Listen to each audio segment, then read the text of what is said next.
Thank you. For the few of you that I don't know, I'm John Voci. I'm the Executive Director of Programming at New England Public Radio. I was also executive producer for this project, Words in Transit, which originally began as a digital online project and radio project, and has now been published by the University of Massachusetts Press. We're also joined by two of our interviewees who are featured in the book. Tito Gambarini is one of our subjects in the book, and we'll be playing some excerpts from Tito's story later in the evening. And Angelica Merino Monge is also in the book. They sort of represent both ends of the age spectrum of participants in the book. Angelica, one of our youngest, and certainly Tito, our senior member. So tonight, I'm going to start by providing sort of an overview of the project, and then I'll play excerpts from about a dozen of those who are, of the 30 interviewees that are part of the book. And that'll take about 35 minutes or so, and then we'll have time for questions. So for me, this project was profoundly moving. I'm honored to have worked on the stories of many remarkable people. Some of the stories are really powerful and really moving, and it had a tremendous impact on me, and I hope I can give you a little bit of a sense of that tonight. So the project, is a project of New England Public Radio. We did it in collaboration with the Copeland Colloquium at Amherst College.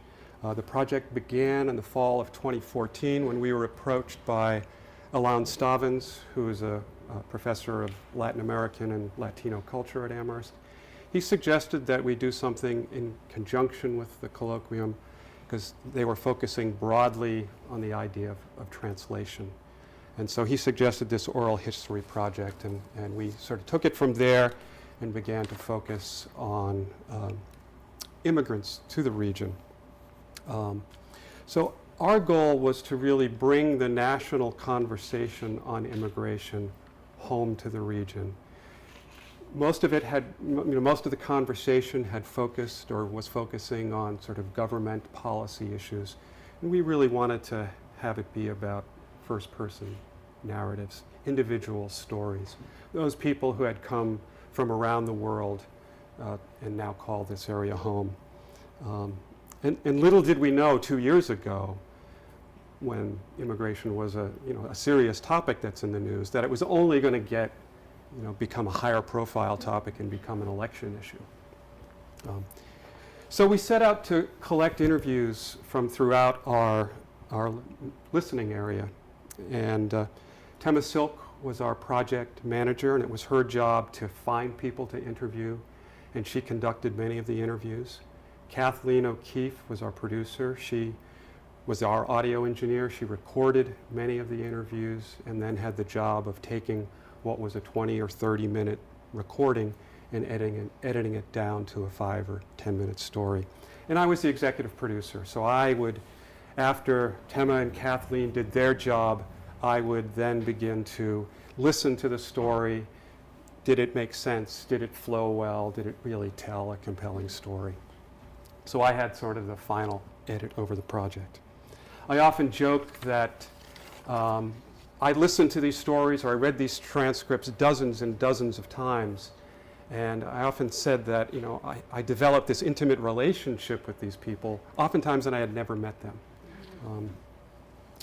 So Tema and a team of interns worked with a number of social service agencies in the area that deal with immigrants. They found immigrants at community organizations,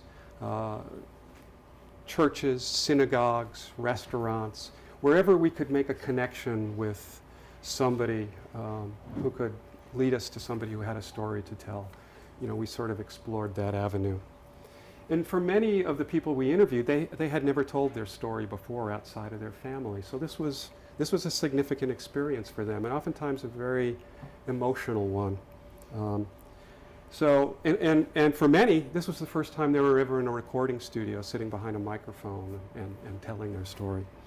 So Tema, sort of sensitively drew out the interviewees' stories, about where they came from, why they came, what was it like to come here, what was that experience like, what did they encounter as new people to the area.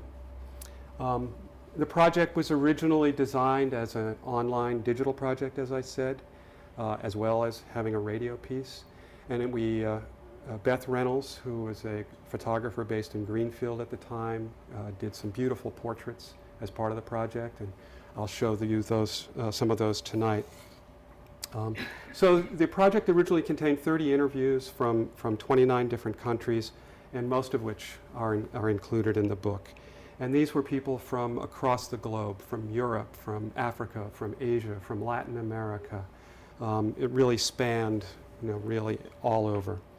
And there are a number of themes that run through the book, and themes that really resonate with the history of immigration in our country. And that's what I'm going to sort of talk about tonight. I'm going to play excerpts that sort of outline what some of those themes were and talk about those themes. So the first question we asked was always, why people came. A small number came to go to school, fully intending to return to their homes. But oftentimes something came up and they didn't go back home. The majority came for a better life. Sometimes it was to escape poverty, to find employment, to improve their lot. And others just came to survive. They were escaping violence in their country, and they were really fleeing from that. So Heap Sin was an adolescent when his family escaped from Cambodia. They lived in a squalid Thai refugee camp for 10 years before they were granted visas to come to the United States. We have memories, but be able to suppress those atrocities and continue with our life. Most people who left their country have different reasons, but we basically didn't have an option. We either leave or we possibly die from either starvation or killing. So my parents decided to leave the country so that we as the children have a chance at surviving from atrocity. So one of our guests tonight, Angelica, she was one of 3 people that we interviewed that came here as an undocumented immigrant. And oftentimes we heard stories about their journeys here being challenging. We left because of the gangs in El Salvador. Also because my mom is a single mother. She couldn't raise 3 kids on her own. She had 2 businesses in El Salvador, but it wasn't enough to raise us. So she decided to come here. Her sister let her borrow the money. The day we left, the whole family got together. My grandmother was there, my aunt was there, my cousins, pretty much, the close family members were there. And my mom just decided to bring my older brother and I and leave my little brother behind, because at the time he was 4 years old, so he was too young to travel. I was 10, my brother was 11. My mom couldn't tell my little brother that we were coming here. She told him that he was going to go on vacation with my grandmother for a few days, for a few weeks. And I didn't see him for 9 years after that. We had an arrangement with a coyote, which is a person that brings you here, like a smuggler. And my mom had to pay a lot of money for that. And we know it was risky, of course. We know we could die on the way here. We were gonna cross the desert, my mom, my brother, and I alone, because once you reach the Mexico and the US border, the person that brings you just leaves you on the other side. He stays in Mexico, and then you have to figure out your way here from there. We walked for hours. We got here, and then we tried to check into a hotel, but they told us that we couldn't because we didn't have any papers. So we had to go back and get caught by immigration. And when we were going back, it was really dark. It was really cold, and you can hear animals. So, of course, my brother and I were just crying, and my mom didn't know what to do. And then when we were just sitting, there was an immigration truck and they found us. So they took us in and they processed us. And one of the immigration officers told my mom that she was stupid for risking her lives, to bring us here. My mom couldn't stop crying. We were separated from her, but we can still hear everything that they were telling her. And they asked us questions like, is she really your mom? Why are you here? Why are you with her? Those are questions that when you're 10 or 11, they're shocking. And when someone tells you that maybe she's not really your mom, how can they do that to you? And they kept us in a room for a few hours, in a really cold room, and then they let us go. Bhuwan came from the Bhutan. He escaped the ethnic cleansing of Nepali-speaking Hindus in Bhutan. So here he talks about the journey and explains what life was like in the refugee camps. I came from Bhutan to Nepal. In 1992, I became refugee along with my parents for 16 years. In 1989, the royal government of Bhutan adopted ethnic cleansing policy. Leaving Bhutan, I was very young. I was 8-9 years old. My parents decided to leave at the middle of the night without telling anybody because of the fear of the arrest and persecution, even without telling even own siblings. And all I remember is following the steps and footpath of my parents. Our journey started without any destination. We were dumped into a truck and people were brought from the part of India to refugee camp in Nepal. It is very hard living in the camp. Huts are just like, when you take camping in this country, what else do you have? You have something to eat and a small camp in a plastic hut. So refugee camps are just like that. There is no enough drinking water, there is no food supply, no nutrition.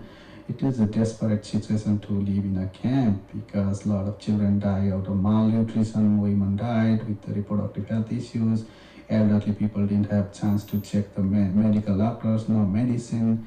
It is a disaster there. So currently, Bhuwan is working in Springfield. He works with immigrants, and he continues to kind of support other refugees from Bhutan. So this idea of coming here, for a better life is perhaps the foundation of our country in general. I mean, it's a theme that runs throughout the history of immigration. It's my grandparents' story, and I'm sure many of you have, similar stories where you're a recent arrival or your relatives came recently or in the 20th century or even before that. A number of people in the book came, as I said, to study, fully intending to return home, but for one reason or another stayed. So our other guest tonight, Tito Gambarini, came here by accident, as he says, to study thoracic surgery, fully intending to return to his native Argentina. He had a medical practice in the Hartford area, now lives in East Hampton. Tito was my neighbor when I lived in Eastworks. And it was the one story that I did the interview for. And anyone who knows Tito, may know this story. When I came to this country by accident, I was planning to go to France and get training in cardiovascular surgery. And that was at 1957. But the contract that I get in Paris, I had to wait about 1 year and a half, almost 2 years. One friend who was a cardiologist in Providence, he said, why don't wait that year and a half in United States? And I believe that in the beginning wasn't a crazy idea, but he said, you're alone. But I say, well, I am practice with my brother, who is a pediatric surgeon. But then I have a second thought. I say, why no? I am alone. So I called the cardiologist that was in Providence, and he said, sure, come here and stay here for 6 months, 8 months. And I will talk with Leland Jones, which is a thoracic surgeon, so you can assist him. And I did. So I arrived to Providence in 1958, and I helped him, and we became some sort of friend. And he said the rest of those year and a half that you had to wait, why don't go to the Philadelphia? We will talk with Dr. Thomas O'Neill, which is the chief of surgery in thoracic surgery in Tempe University Episcopal Hospital, Rush Hospital. And I did it. So I came to Philadelphia, and one night I was covering the emergency room. The nurse called me, it was 9 o'clock at night, and said, there is a lady with a foreign body in the eye. And she is from Argentina. So I ran downstairs, I removed the foreign body, and I fall in love. We'll hear more from Tito and Angelica in a little bit. So how many of you have ever moved to a place that you didn't know anybody and it was totally foreign? So a fair number. So imagine coming here, not knowing the language, needing to find a job, a place to live. Maybe you've been aided by a social service agency. I mean, that was a story that was so common to many of the people that we interviewed. Here's Heap again, just talking about that disorientation that he felt. When we arrived here in 1988, we were so shocked. We totally lost. We don't know, to go places, even the market, supermarket to buy food or find a job or anything. But our sponsor, they were really helpful. It took really long time, about 4 years before I really feel comfortable to go anywhere, to really say I can survive in this country. So Foud Abood was an interpreter and English teacher in Iraq. ISIS began to attack people who taught English because it was the infidels' language. So he feared for his life. He was working with contractors that were working with the American government. So here he describes his first day of arriving in the United States. It was just like a shock to come to America from Iraq. But next day, I woke up in the morning and found myself in America in some place in an apartment with some people from Somalia. I jumped from my bed to the street. I didn't know where to go. It was very cold in the morning. It was 6 a.m. and I stayed in the street waiting. I don't know what I was waiting for, but I just stayed in the street, just shocked and I don't know, just watching. So he stood there for hours. He just didn't know what to do. It was kind of traumatic stress of just coming to this new place. So aside from all the adjustments that you face in coming, a lot of people talked about the challenges they faced coming here. And Vira Douagmany Cage left Laos as a child. And she lived initially in the Boston area. And here she both expresses her pride of being here and emotionally recounts what it was like, some of the things she faced as a child. So I definitely claim my red, white, and blue stripes, right? I definitely claim that, especially in places where I get denied that, or that is rejected, or I'm not seen as American enough, or a real American, or a true American. I'm talking about racism. I'm talking about xenophobia. I'm talking about being scapegoated. I'm talking about being rejected. I remember starting first grade, coming off that yellow school bus for the first day in Shawsheen Elementary School. And this kid who's from an older grade comes walking up to me and calls me chink in my ear. And I didn't know what that was or what that word was.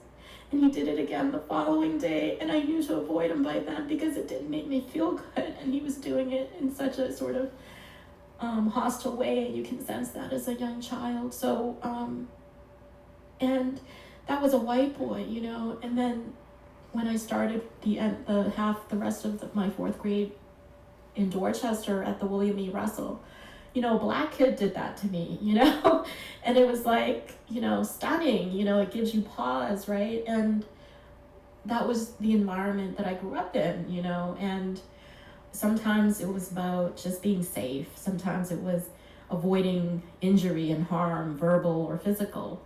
And so when you see your neighbor El Salvadoran families and their little kids and having to go through the public schools and having to also try to adapt and to blend in and to survive and to succeed and to struggle, it reminds you of your own experience and the hardships your parents faced, when they don't know the language very well, when they don't know how to navigate the system very well, when they don't know how to negotiate very well, and they're constantly sort of taken advantage of.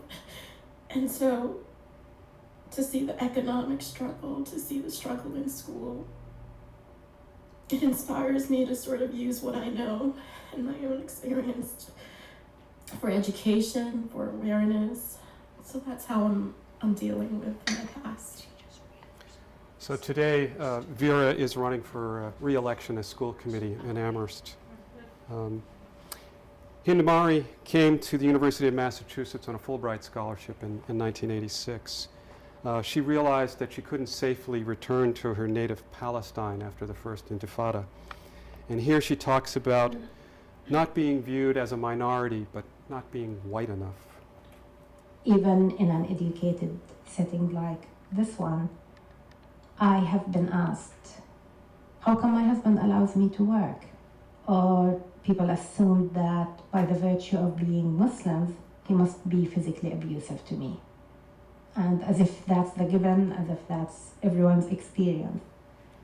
Every single time I open my mouth in a store or someone hears an accent, immediately, where are you from? Sometimes they try to ask it in a like, oh, do I hear an accent and that's a code to me that you don't belong here. Where do you belong? So with the citizenship, with my involvement in town, with my involvement in so many things, I am often reminded that you're an outsider and you're the other. And being Palestinian means I don't belong to any of the most non-ethnic groups in this country. When they talk about diversity, diversity means people of African American descent, Asian American, Native American, and Latino.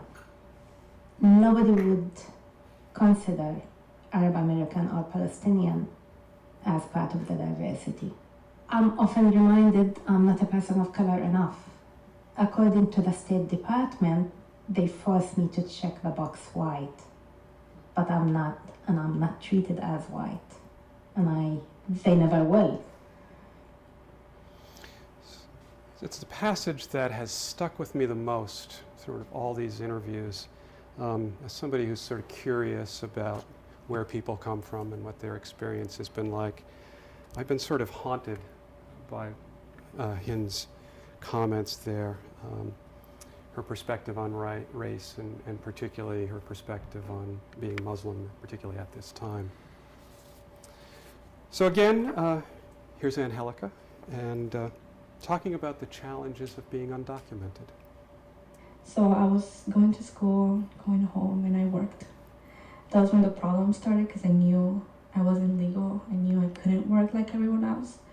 So I kind of started getting angry because even though I was treated normal as a kid, I wasn't while I was getting into my adult years. Couldn't do what everyone else could do. I couldn't get a driver's license at 16.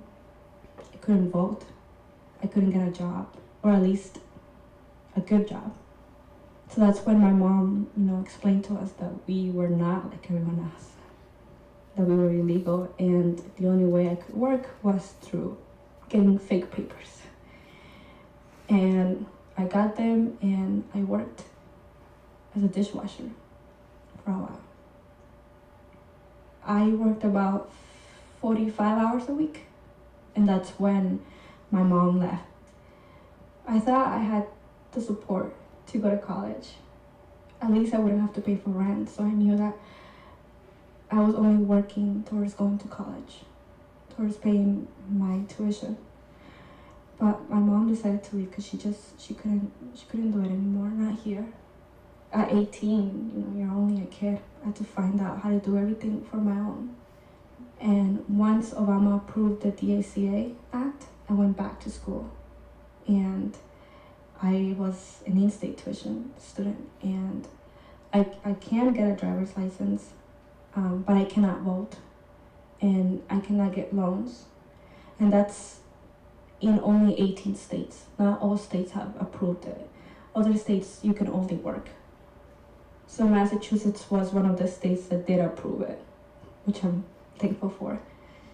I don't feel like I'm an outsider anymore, but I am.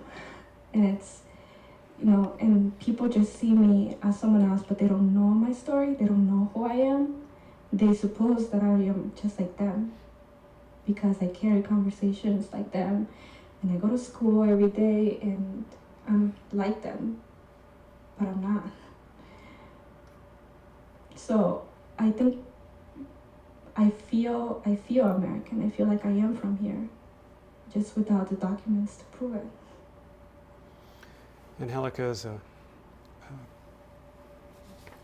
strong young woman, and she is one of the organizers of the Out of the Shadows March that's happened in Amherst past couple years for other dreamers like herself, along with sort of the next person we'll hear from. Angelica, in her story, touches upon education and the value of education, and that's a theme, as I said, that runs throughout many of the interviews. Bryan Torres, who's also one of the organizers of Out of the Shadows March, is also from El Salvador, and as a teenager, he crossed the Mexican border to reunite with his family. And here he talks about his struggles and the importance of education. It wasn't until senior year of high school that I saw like everybody was so excited about going off to college, going to these like so prestigious universities, and I was like, I wish I could do that, and I wish I could go to college. I started doing research, and I was like, actually, if I go to like a community college and there maybe I can transfer to a 4-year school, that would actually give me financial aid even if I'm undocumented. And that's where I like took all my money savings, and right after high school I signed up for class at Holy Community College. Even though I had to pay out-of-state tuition, like I was working 2 jobs, going to school full-time, and paying for my own education, and that was really challenging. Like sometimes you don't have time to focus on your homework and focus on your work. And also because I was undocumented, I couldn't drive. So getting from Florence to Holy Community College was always one of the biggest struggle. Like sometimes I had to walk 2 miles to get to the bus stop, because that was the closest bus stop, then take 2 buses. That would take 2 hours. Because I was paying for my own education, that's where I started caring more about getting good grades, trying really hard, working really hard. Bryan is currently a student at Amherst College.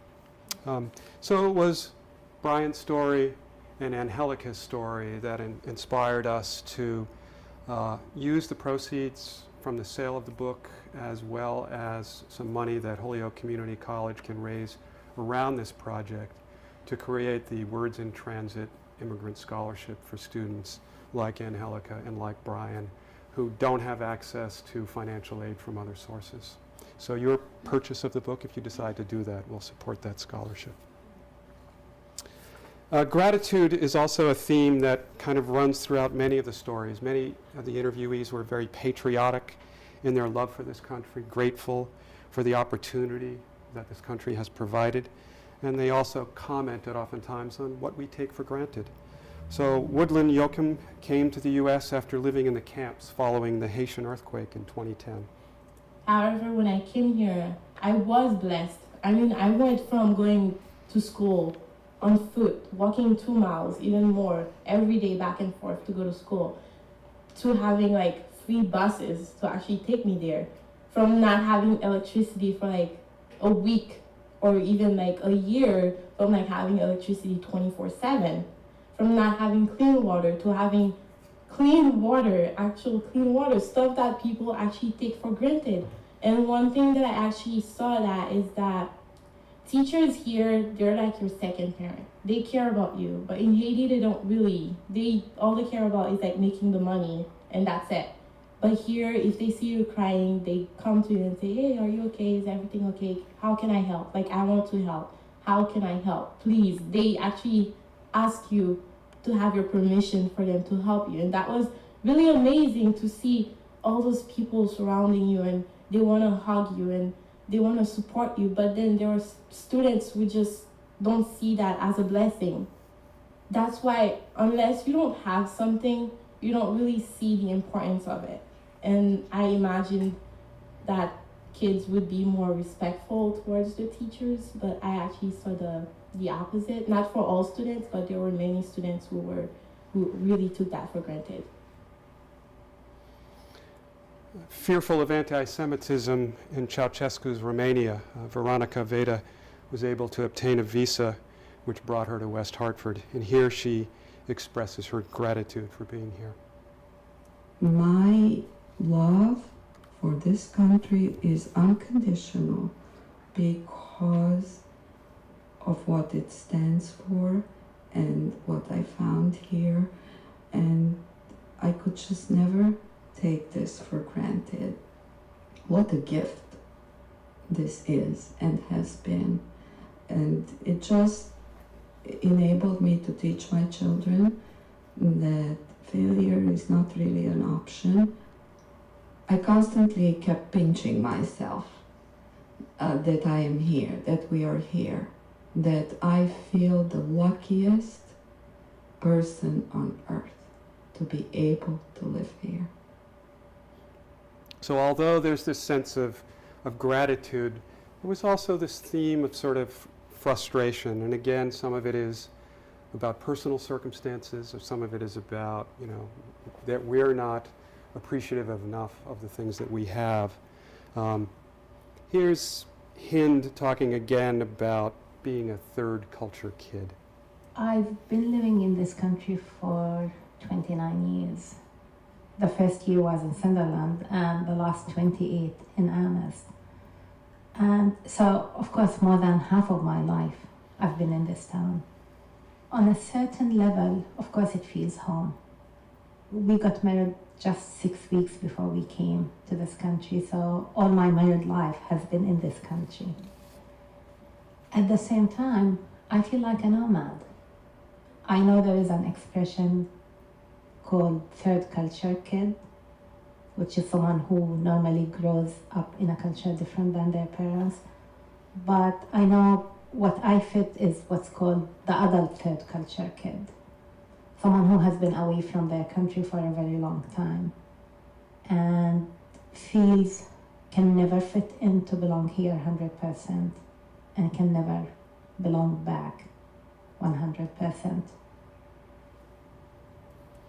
George Anan Kingsley escaped political oppression on the Ivory Coast. He fled to Ghana. While he was in hiding there, he began to suffer kidney failure. He was granted medical asylum to come to the United States, where he continues to wait for a transplant. George was prominent in his country as an artist and as a teacher. And he's been frustrated that his experience, his education, is not more valued here. Here in America, they will tell you, oh no, your diploma, we don't recognize your diploma. But in Africa, I was teaching artists. I was making them be artists. And some of them are running in the world, doing exhibition and everything. And when you come here, and they will tell you, no, we don't know because you didn't go to school in America, it's frustrating. It's frustrating. So sometimes I say, I'm not happy being here because my value is not appreciated. I used to say to people, when you come to America, you can be a great person if you want, and you can be a lower person if you want. It all depends on you. Sometimes you have to forget a little bit of the past. But this past has to be your backbone to support you. Don't forget who you are. What you went through is the experience of your life. So this experience can be sold. One of the most harrowing stories of coming here is that of Pascal Akimana. He escaped from violence in Burundi, leading his two younger sisters to safety in the Congo. And while he was living in the camps there, he was afraid he was going to die, so he went back to Burundi. And while he was going to school there, the school was attacked by rebels. Again, he fled. He went to Tanzania and then ultimately to South Africa. And he now is living in Holyoke.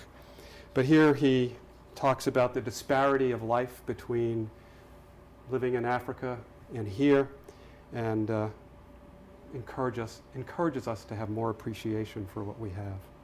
Many people in America fail to be thankful for just the blessing they have. I grew up running miles to go to fetch water, not even clean water. In my village in Gatumba, there's a Rusizi River. There are hippos in those rivers. There are crocodiles in the river. I remember I used to go to fetch water with other kids. Some of my friends were attacked by crocodiles, and those with dirty water, after we walked a mile from that river, we would have to go to fetch firewood so that we can prepare a meal and we can boil water, because we were told to drink water that was boiled. Now, to see in America, people have water, they even wash cars with water, they wash dogs with water, anything. Sometimes I said, God, this is injustice. How do kids here just wait on the door of the school bus to come to take them to school? They go with the bus. I had to walk without shoes, with my pants, the holes, my butt was all outside, and I would go to school hungry, leave the school, go home, I found there's no meal, and I still walk miles. But the kids who have, the school bus, who have food at school, who have computers, they still say they are bored. They still say they don't like being alive. Or I hear stories from some kids here, and then I say, wow, life can be really sometimes unfair. So Pascal leads trips back to his native village to help build houses and to help the people in his home village. So I want to close with another piece from Tito. Some of you may know him and may know this story also. So in this section, Tito's wife observes that his medical partners are suffering from stress-related illnesses. It encourages him to retire, and which leads to a great sort of second act career. Cardiac surgery in those years was very tough. One thing that happened to me, to have this thing that you get in your health when you do work such like that, continuous at many hours in the hospital. So many times you stay in the intensive care unit. I lost the Japanese from a stroke, and the other guy was suffering too from the stress of surgery. One night Elsa said to me, Tito, retire, go to Rhode Island School of Design. I know that you love art. And I say, Elsa, we don't have enough. He said, Tito, I don't like to be a rich widow. So I went to Rhode Island School of Design. I was 66. And I went to Rhode Island School of Design, and that was my passion. I love the fact that he went to school at 66. And I believe, if I'm right, there's going to be another exhibit at Eastworks, hopefully this fall. I'm 94, I had to go. And the other thing that Tito does, and I think this is in the works, is he organizes screenings of Charlie Chaplin films, which he's an expert on, and I think that is also hopefully going to happen this fall, right?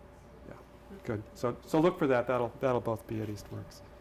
So in closing, I as I said, I felt very honored to have worked on this project, to work with people who have told so many compelling stories. I'm amazed by the path that many of them took to this place called home.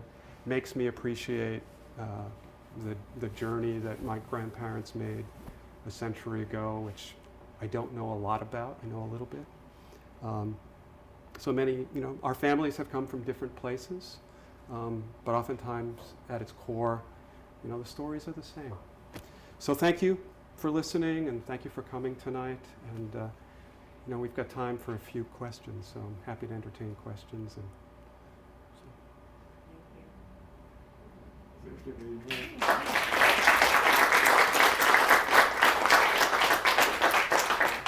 I want to ask Angelica a question. The issue of illegal immigrants has been a hot one in the news. The idea of deporting immigrants, building a wall, and you've worked so hard to be here. When you hear these kinds of stories, how does it make you feel?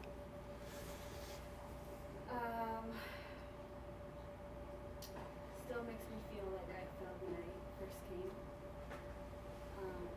I was watching a debate last night, and Trump, of course, he made a statement saying that the illegals carry guns, right? And so I'm thinking, where's mine? Because I can't see it. And so things like that, sometimes they're funny, but they actually comes to hurt.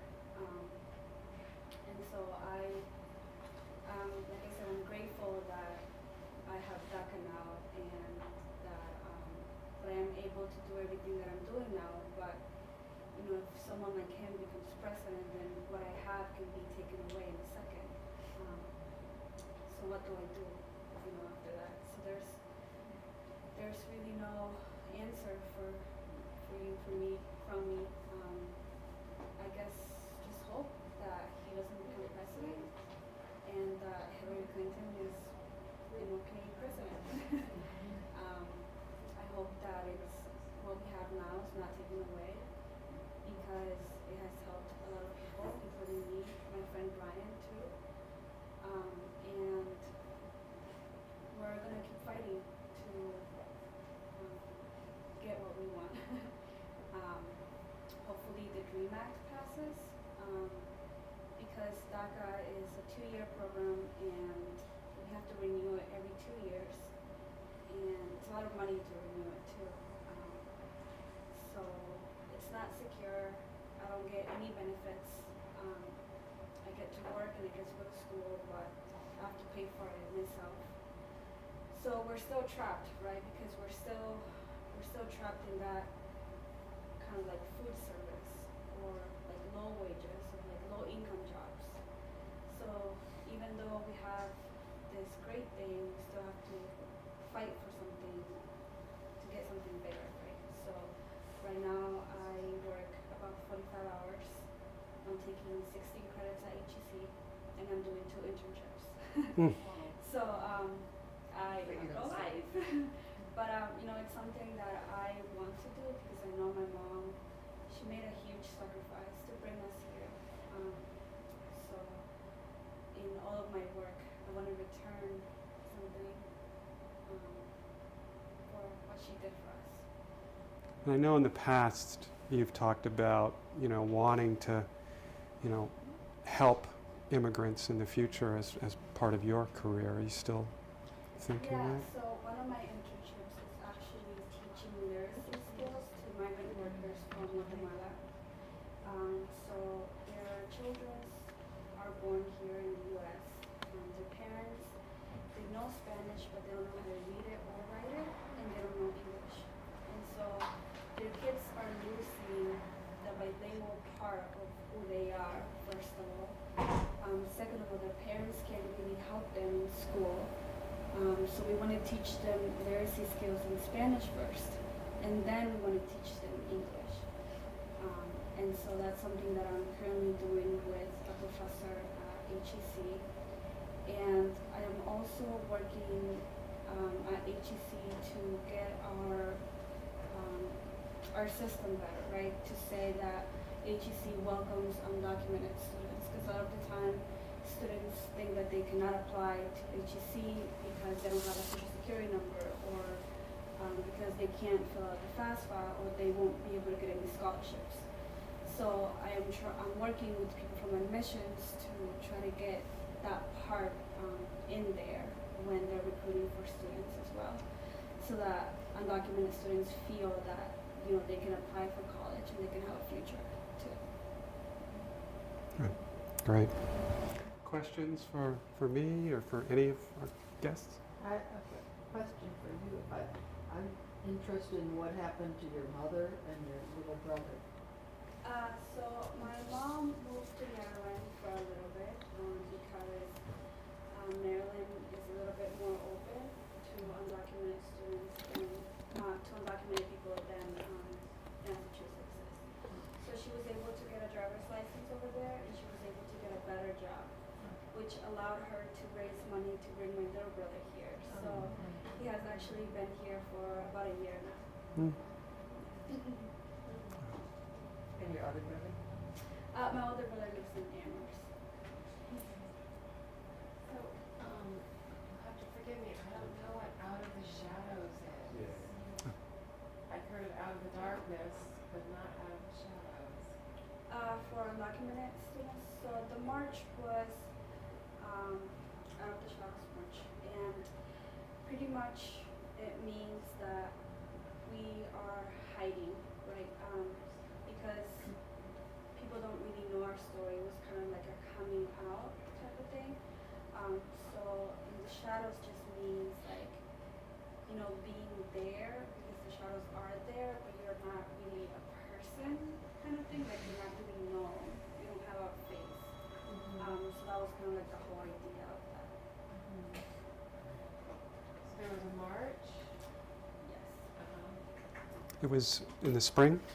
Yeah, it was from Amherst College to UMass, protesting that UMass does not allow undocumented students or documented students in-state tuition on campus.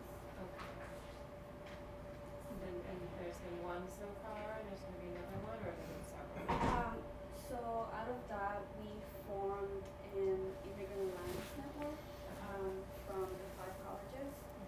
And so the students from the 5 colleges, we meet once a week, and we're trying to work on either doing another march or doing other events.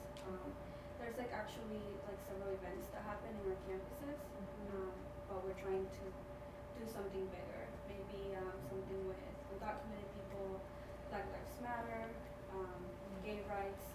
Maybe try to combine everything together, because most of the people that are in our group, have one of these struggles.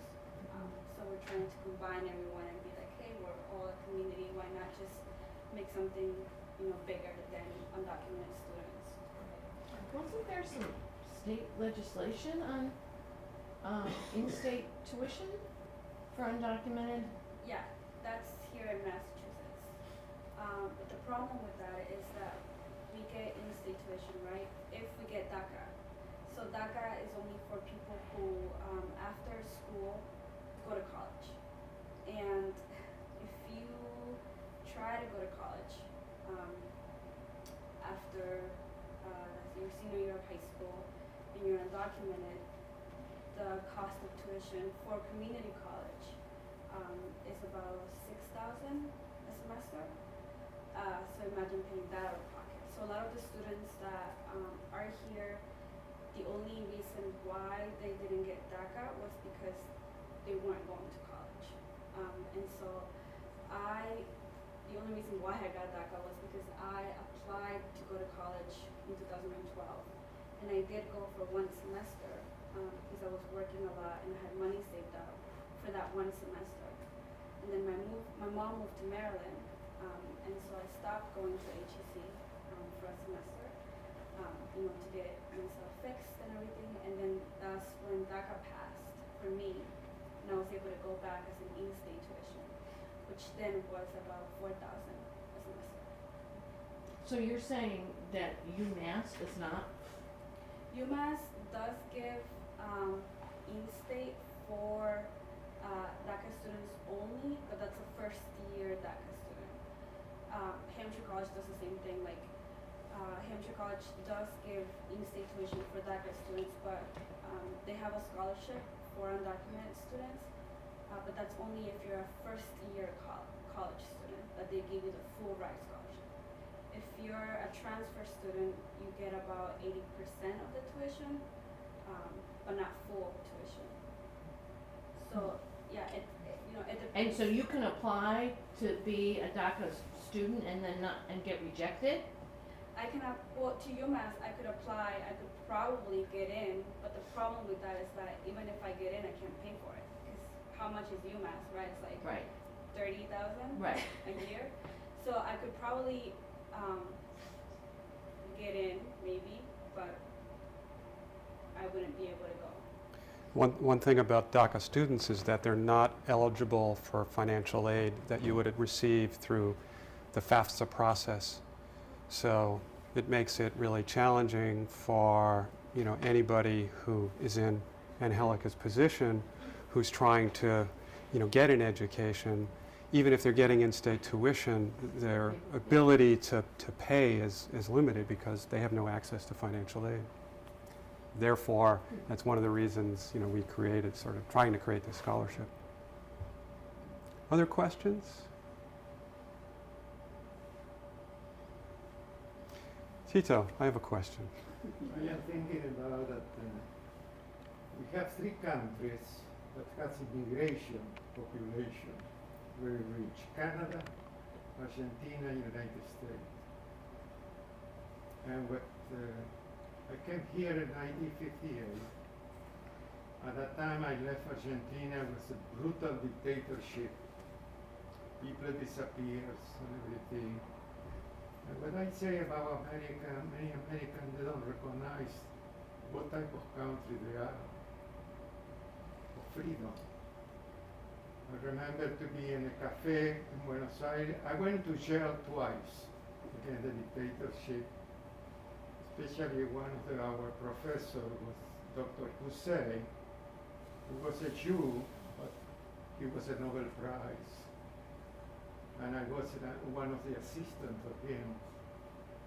And the dictatorship eliminated him, and we went and we took the building, and we went to jail the first time for 1 month. So what I noted in America since 1958,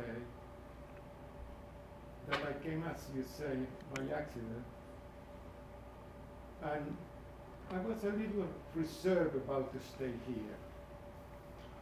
But little by little, I started to know people in America. And I reached the conclusion that there is a lot of good people. However, I believe many immigrants love this country probably more than the Americans. Yeah.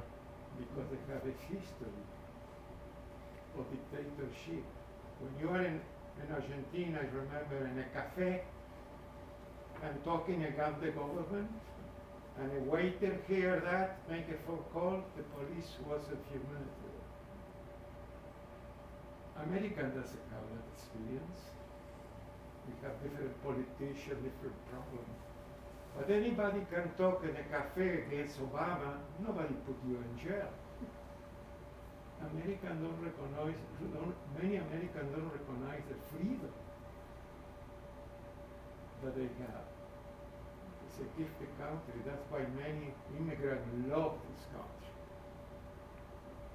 We don't like any war. Thank you. That was the question I was going to ask you, was exactly what you said. I have a solution. If Americans want to pay, like the Mexicans, they don't want to pay the wall that created Mr. Trump. There is a solution. That Mr. Trump promised that he would pay the caves and the tunnels. Then the Mexicans would pay. Good. Anything else that anybody would like to ask? Again, thank you so much for coming. Elaine has books if you're interested. It's not amazing. Thank you.